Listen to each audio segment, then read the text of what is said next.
জননিরাপত্তা, রাষ্ট্রীয় নিরাপত্তা এবং আইনশৃঙ্খলা রক্ষার স্বার্থে মিস আর্থ বাংলাদেশ 2020 বিজয়ী ও অভিনেত্রী মেঘনা আলমকে বৃহস্পতিবার 10 এপ্রিল রাতে গোয়েন্দা পুলিশের আবেদনের ভিত্তিতে ঢাকা মেট্রোপলিটন ম্যাজিস্ট্রেট সেফাতুল্লাহ 30 দিনের জন্য কারাগারে পাঠানোর আদেশ দিয়েছিলেন।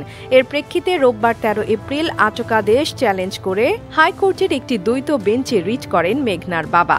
আদেশে বলা হয় 1974 সনের বিশেষ ক্ষমতা আইনের 2F ধারার জননিরাপত্তা ও আইনশৃঙ্খলা পরিপন্থী ক্ষতিকর কার্য থেকে নিবৃত্ত করার জন্য এবং আইনশৃঙ্খলা বজায় রাখার স্বার্থে আবশ্যক অনুভূত হওয়ায় 1974 সনের বিশেষ ক্ষমতা আইনের 3(1) ধারায় অর্পিত ক্ষমতা বলে মেঘনা আলমকে কর্তৃপক্ষের অনুমোদন ক্রমে এই আটকাদেশ স্বাক্ষরের তারিখ থেকে 30 দিন কারাগারে আটক রাখার আদেশ প্রদান করা হয়েছে।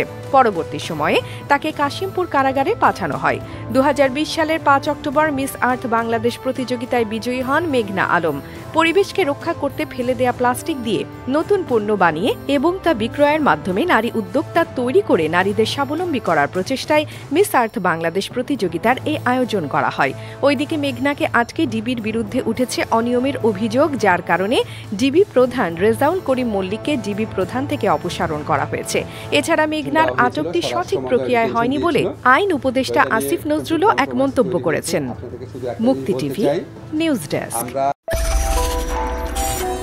আপনারা দেখছেন আমেরিকা থেকে সম্প্রচারিত মুক্তি টিভি।